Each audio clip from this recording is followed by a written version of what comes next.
Nung time, sir, ni General Dionisio Santiago, siya ang commander ng SOCOM. So, nag-meeting ang SOCPAC, sir, na bubuo ng isang counter-terrorist para sa Pilipinas. I-train ng Amerika at saka i-equip ng American counterpart, sir. Bakit ka napasok sa grupo na yun, Master? Bali, security ako, sir, ni General Santiago ng SOCOM. Dan, sabi niya, mag-schooling ka nito. Sabi niya, alang mga senior doon, mga magdadala. So, trinay ko, sir. Ang bali nag-o-organize nun, sir, si Sir Ted Llamas, sir. Mm. Siya ang G8 ng SOCOM nun, sir. Sila ni Sir Tata Siebert. Sir, si Sir Sigurd. So, nagpiti kami kung sino yung pumasa. Eh, medyo may edad na ako nun, sir, pero kinaya ko pa rin. Ano? Kasi 2000 yun, di ba? Yes, sir. 2000, year 2000, sir. Mm. So, pag 2001, February, natuloy na, sir. Mm. So, ano yan, sir? Bali, isang kumpanya, binuo ng 4 na officers. Tapos, 5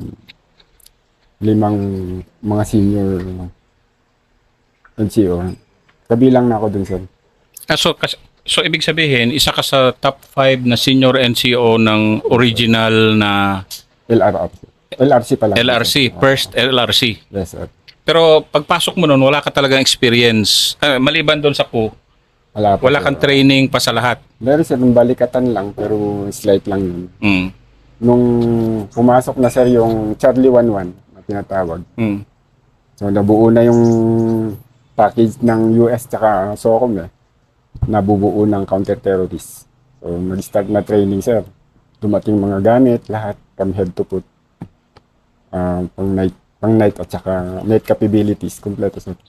So, yun ang ginamit na training. Yun din ang gagamitin sa test mission.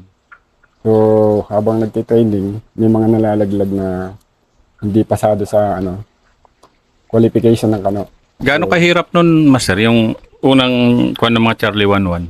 Mahirap, sir, kasi mahigpit sila. Pag mahina ka sa workmanship, sir, madidikyo ka kaagad. Kasi meron silang papalaki na target. Mm. Tapos hanggang first sir, ang first phase nun, sir, sa medic. Mm. Second phase, sir, yun sa marksmanship na. Tapos yung specialization, sir, yun na yun sa hostage taking yun, sir. Sa may mga gagawa ng senaryo yung Amerika na ito may hostage dyan. Kasama na yung sniper, sir, magbibigay na info. Pero yung stealthizers na bago binuo yun, talagang mahirap, sir. Kasi pinagsama yung Ranger tsaka SF. Mm. Eh, yan ang palaging nag-ano, sir. Eh, kami mga NCO, sir. Siyempre, ikaw ang magiging leader dun. Explain mo na, huwag nyo dito, kayo magpagalingan dito. Pag punta natin ng test mission, saka pakita yung Yung, sir, nabuo namin mga juniors hanggang sa naging talagang magkakapatid na yung LRC, sir. Pero ang hirap yung skill level nyo, siyempre tumaas na tumaas, di ba? Yes, grabe kayo kagastos sa bala, gamit sa bala nun, di ba? Sige, ano mga training nyo pa? Yung training, sir, sa marksmanship, sir, bibigyan ka ng bala dyan na isang box. Busin mo yan maghapon, sir. Pero may mga drills na. Kasi halos unlimited ang bala sa inyo nun, di ba? Unlimited, sir. Kasi kami yung ginawang experiment, sir, Hmm. ng Amerika. Kaya may mali din, meron din tamang employment. Na pagdating ng basilan, na meron ng rescue, mali yung employment ng dapat hindi kami pinang-aararo, sir. Kasi explain mo nga yung gear nyo. Sige. Yes, sir. Training and gear tayo ng unang LRR. Ano yung kwan nyo? Ang gear nun, sir, ng unang-una, mabigat na helmet, sir. May NBG dito. Pag mahina leg mo, sir, bibigay yan. Ang pack namin, sir, lampas dito. Ano laman ng pack nyo? Mga, ano yun, sir, mga ration, tsaka mga bala, mga pagkain. Talaga Hindi full, na, sir, full sir. ano kayo? Hindi kasi Yung tayo. binigay ng Amerikano yun, sir, lalampas dito. Tapos, hindi ka pwedeng walang best. So may best na kayo May nun, best. di ba? Tapos, yung isang basic load mo talaga. Tapos, yung M4 mo, kumpleto yan. Mabigat yung M4 na may NB, may ano yun na pack-4. Tapos, yung mga sight na. So talagang yung gear nyo, top notch gear talaga Ayun, noon. sir, Naka R4 ano, na kayo, Naka-advance, sir. 2000 pa lang yun. Kami nakabasal nun, sir. Ng M4 na yun. M4 carbine. So, yung talagang yun, tabi ng ng American counterpart. Sa inyo na yan, hindi nyo pwede ipagawa gamit sa iba. Kasi nga, yung sight niya, sir, kailangan sa'yo yung yung kabi sa'yo. Pag ginamit ng iba yun, may mababago yung sight. Lalo sa mga sniper team. So, habang nagte-training, na-practice naman, sir. Meron pang senaryo dyan na yung iba nag-iiwan ng plate. Parang sa yung Black Hawk Down na pinanood namin yun sa yung Black Hawk Down ng Ayun yung pinalabasan nyo. may mga doon, inabot sila ng matagal doon, naubusan ng tubig, naubusan ng bala. Huwag yung gagawin niya kasi mangyayari sa inyo yung ganun na senaryo. So, ang ng platoon sergeant doon, check up yung tao mo kung kumpletong bala, kung yung kit niya kumpleto. Full kit ka ba? Basta sinabing full kit ka ba, from head to foot na yun, sir. Ano? Full kit. Full kit. O, full kit ba, sir? Oo, full kit na yun. Alam na yun, sir. Estimate mo gaano kabigat yung dala mo? Mabigat, sir, dahil ang nangyari sa akin ng platoon sergeant, nasa 40 siguro yung dala ko, sir. Wala pa yung backpack doon. Ang ginawa sa akin ng yung platoon leader mo namatay, o wounded, buhatin mo, iakyat mo sa rooftop ng hospital. Ginawa sa akin ng yun, sir. Binuhat ko si Lieutenant Luntok, Jose Luntok. Siya ang commander ngayon ng SOCOM, sir. Classmate ko rin sa 129 yun, sir. Mabigat ba ako dyan? Hindi naman, sir. Naano ko yun, sir, sa taas. Naiangat ko sa taas. Tapos ang senaryo, may dumating na chopper. Inano siya, sir, sa Anong feeling ng mga unang bilang, siyempre, original counter-terrorist force ka? Anong feeling feel nyo ba nun? Elite na elite kayo? Feel nyo ba, ano kayo nun? Siyempre, trained kayo ng mga kano. Nandoon na, sir, yung number one. Ikaw yung unang nakasubok. Maganda yung equipment. Kasi sa atin, wala kang makikita yun. Pwedeng makipag-gera sa gabi. Pero very proud, sir. Pero nandun din yung responsibility mo na dapat patunayan mo. Okay. Di ba, sir? So, kailan mo pinatunayan?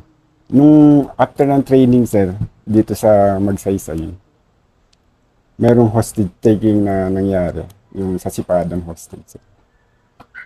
Ngayon, yun ang mission namin, to rescue hostage. So, unang araw, pagdating ng Basilan, pang 2 days, sir, na-encounter agad. Saan, sir? Saan sa Basilan?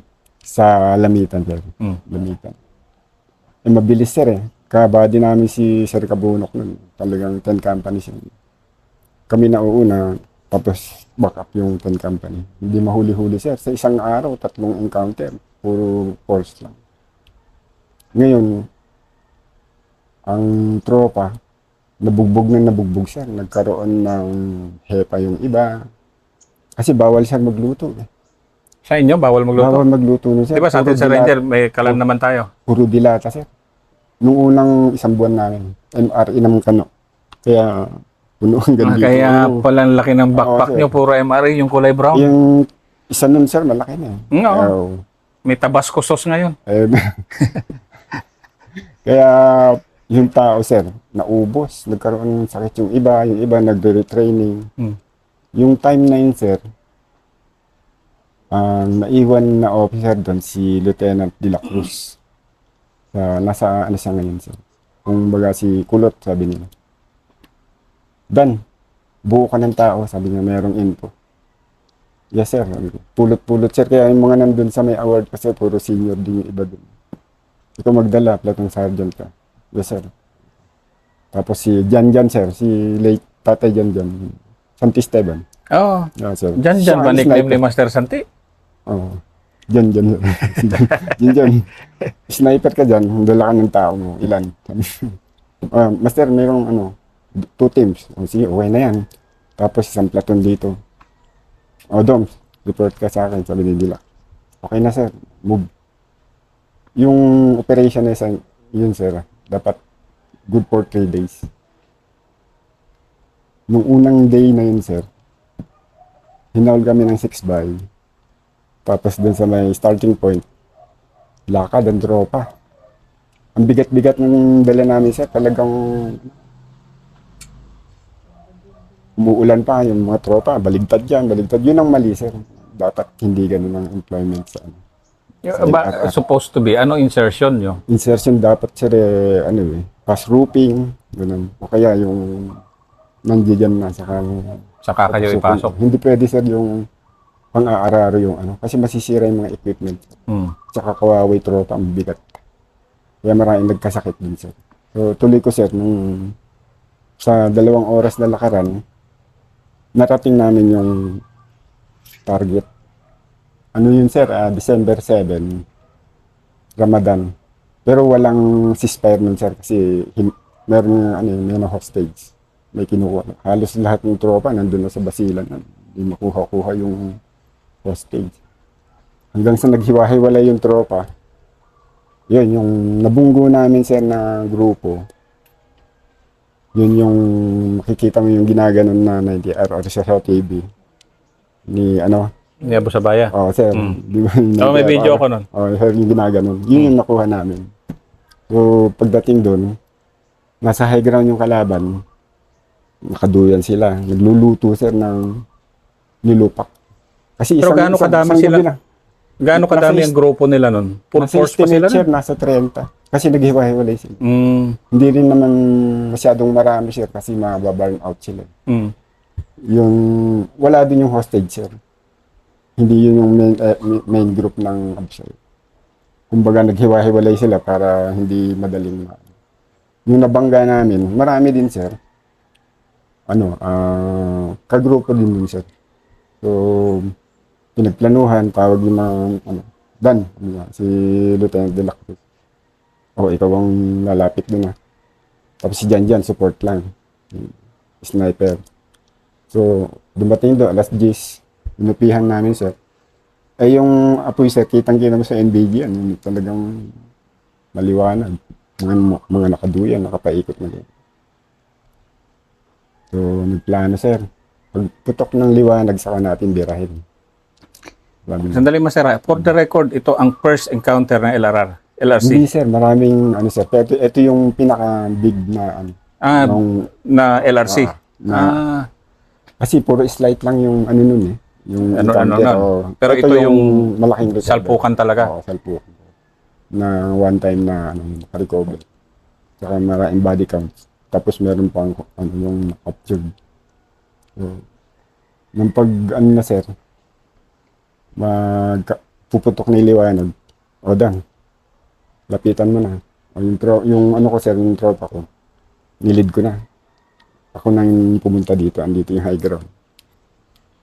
Tapos nang tinawagan ko, sir, okay na, nakaposisyon na yung tao. Sige, hintayin natin lumiwanag pa. Sabi niya, dito sila, sir. Dito ka na. Dito yung high ground. Tapos nung tawag akong pag nakaposisyon niya, birahin niya na. Yung tropa ko, sir, bago kumuha kami mga granada, sir, sa tropa. Tapos, nung nakaposisyon na, sir, initsahan muna ng granada, sir. Kasi mga batuhan yun, sir. Mga nakaduyan. Yun na, bakbakan na, sir. Mga umabot ng 20 minutes ang encounter. Ngayon, nag-command ako ng assault. Pag assault na gano'n, sir, yung isang tao ko, may naatakan na tao dito. Abu Sayyaf pala, nag-establish yung baril niya. Sa LRC kasi, sir, pag train ka ng counter-terrorist, hands, ano mo yun, sir, hindi mo agad babarilin. Papaano mo yung kamay niya kung may baril o inilayo niya yung baril at nag-stoppage. Na-delay ako dito ngayon, sir, sa tao ko. Inano pa namin ng handcuff, tie wrap. Yung proper, sir, na ano. Ngayon, makita ni Jan dyan, mabilis si Jan dyan, sir. Sana nag-assault doon, sa high grass. Tama-tama, sir, yung isang buset, babalahan na yung 90 aras. Binabalahan niya, ayun na, binira ni Jan dyan. Si Tatay Sante. So, yung dito, pagka inayos muna namin yung capture bago namin, yung maakyat yung pinaka-high ground. Pero nandun na, sir, si Tatay Jan dyan. Yun yung unang Sergeant Major, sir, ng kilala. Na-interview ko pa siya eh. Namatay na nga. Na COVID, sir, yung si Master Iba Santi. yung samahan namin nun, sir. Kaya tatay yung kapatid. 106, sir, plus 106 eh. Yung makisama, sir. Talagang buong loob nyo, tumatayo yun, sir. Anong feeling nun, Master, na alam mong yun yung pinakaunang of course, naging nag-level up na yung LRR, naging maganda na yung performance niya. Pero anong feeling nun na kayo yung mga nauna talaga na LRC? Mga counter-terrorist operators talaga? Very proud, sir, kasi nun, sir. Ang pinakamaganda dun, sir. Wala kaming wounded, wala kaming casualty. Maganda ang samahan maganda ang banding ng LRC nun, sir. Wala pang ganong nawu-wounded, walang basta uwi ka ng masaya ka, walang damage sa tropa. Yun ang pinaka. Anong nyo nun? Di ba nadikitan nyo, sabi mo? Yes, sir. Paano nyo nadikitan ng talagang dahil tulog na tulog din o dahil magaling kayo? O pareho, both? Both, sir. Kasi puyat sila, sir. Hinintay namin na makahimbing sila ng tulog. Pero meron silang gwardiya, sir.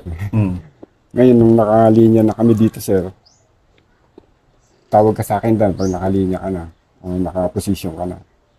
Tapos, sa'yo na maggagaling ang command. Yun na, yung bakbakan na. Hindi namin ganun alam na yung dala nila ng PRR, pamay-R. Buti yung pamay-R nila, sir, immediate. Walang battery. Pero yung sa'yo nun, malaking, di ba first time nyo rin gumamit ng mga NVG noon, di ba? So ano naman yung nun? Ano naman yung napakalaking tulong ng NVG ng mga panahon na yun? Malaking bagay, sir, kasi bawat isa sa inyo meron ganun. Parang mga yung pwede kayong makipaggera ng gabi. Kasi parang meron pang naka-attach sa baril na NVG lang ang nakakakita. So, dito mo na lang isa-sight yun, sir. Itapat mo lang yung light mo yun. Pwede mo lang. Doon sila natakot, sir, kasi yung M4 na yun masakit sa tenga niya, sir. Iba pa yung bala, green tip pa yung bala namin. Kaya takbo ng takbo yung nahabol namin, sir. Doon na hanggang sa nakarating na ng Zamboanga, Sibugay, doon na nakuha. Kasi sa totoo lang, kayo nag-set ng standard kasi ng LRR na sundin. Hanggang in-upgrade. In-upgrade, ngayon, diba? LRR. LRR na. LRC pa lang kayo nun. Kung company pa lang nun. Kami yung unang experiment ng Charlie 11. So, sinuportahan naman nila habang nag-ooperate nun. May drone, mayroong mga... Basta properly, hindi kayo magkakaroon ng this encounter. Kasi, Anong mo pa, Master, na mga encounter na... Di ba katulad doon, ilan yung i-recover nyo doon, ilan yung doon? Bali, ang patay nun, sir, nasa 30. Ilan? Ang body count, sir, nasa 11 ng body count. Tapos isang captured. Tindi 11 body count, 1 captured. Ilang firearms? Ang firearms nun, sir, isang 90RR, isang M16, isa ang pamay-R, isang shotgun, sir. Yun lang po. Tapos walang officer, dalawa lang kayo ni Master Santi na... Hindi, sir. May officer, sir. May officer pala. Pero ang nagdi-decision, sir, ibibigay sa iyo ng officer mo. Ano ka nun? Stock leader o... Ano ko sir? Platoon sergeant. Platoon sergeant na. Platoon sergeant kami nun ni Taro. Kasi si Master, siya, sniper... Siya ang... in charge sa sniper. Sniper, oh. Sniper platoon. Parang ganun din sa platoon sergeant. So, ikaw ang lalo si Sir Lawrence, pag siya ang kasama mo, bahala ka dyan. Ikaw ang mag-command ng, yun nga, tiwala siya. ikaw sa compass mo, sa GPS mo, sa mapa mo, mag-halt ka, tawagin mo siya, ganito siya, nandito tayo sa ano na to, ito, dito pa yung ano. Basta i-update mo siya. Bahala kang dumiskarte. Kasi Anong yun ang- mga ano master? Ano yung mga hindi mo makalimutan na mga leadership experience mo, 'di ba? After that, kasi ilang years ka pa sa LRR after that? mga ano sir, isang taon sir. Isang taon pa. 1 year. So talagang yung unang 2 taon ng LRR nandun ka. Mentor ako doon sir. So ano paano ang ginagawa mo nung pagme-mentor? Ano sir, siyempre sir, ano ka, ikaw yung magiging model. Kung ano yung training gaano kahirap, pakita mo sa kanila na kaya mo. Kung mo matanda ka na, yung TFC, dapat tapatan mo siya. Kaya mentor ako ng mga juniors dun sir. May mga nakikita pa ako dyan na, uy, tayo doon. Hindi sa'yo, hindi. Lalo si, yung nasa school ngayon, si Technical Sergeant Domingo. Ano yan, dinikyo ng kano. Sabi ko, sir, magaling yung tako na yun, kunin natin. Sabi ko kay Sir Jose, yung Diyos, Duntok. Sige, babalikin mo. Binabalik ko, sir, di na naka-advance siya sa advanced phase. Ngayon, siya nagte-training ngayon doon ng ang dahil niyang course na hinawakan na dapat siya na DQ. Sa bagay, i-recycle naman sa susunod na. Kaya lang sayang, sir. Sabi ko, hindi naman hindi naman pagkakamali na pwede pa yun, sir, kunin. Madidevelop pa yun, sir. Ikaw bahala. Sabi niya, oh yes, sir. Ano mga pinakamahirap master na mga dinaanan mo bilang leader ng original na LRC? Ang pinakamahirap dun, sir, siyempre, unang-una yung physical, kasi mabibigat nga ang Tapos, ang level ng mga PFD dun, sir, talagang piso-piso. Tapos, pag maglilid ka ng tao, siyempre, check mo yung mga tao mo na yan. Kung may attitude, i-disiplina mo. Hindi pwedeng wababayaan mo lang kasi ikaw ang maaapektuhan din. Kailangan i-designate ko. Tunyari, pagkain. Divide yan. Ako magdadala rin. Hindi pwede ko senior ako, hindi ako magdadala. Lahat yan, divide. Yung sa akin, panghuli ng luluto. Ganun magpakita sa ng Hindi parang leadership. din. Parang ranger style din ng mga binanat nyo na leadership pala doon. Yes, Leadership sir. by example pa rin. Kasi SF Ranger, isa lang yan. Huwag kayong magmagaling o magpagalingan dito. Kasi isa na nga lang tayo. Counter-terrorist na tayo. LRC na tayo. Hindi tayo SF Ranger. Basta, ang dinadala nating unit dito, Light Reaction Company. Patunayan natin sa kano na kaya natin yung level nila. So, supportado naman ng counterparts. Sinamantala na rin ng Pero mahirap talaga, sir. Kasi pag naka-reach ng 20 yung iba, sir, nagre-retire na. Kasi kailangan talaga sobrang malakas ka talaga, no? Yes, sir. At saka laging, kung saan yung, talagang dun kayo.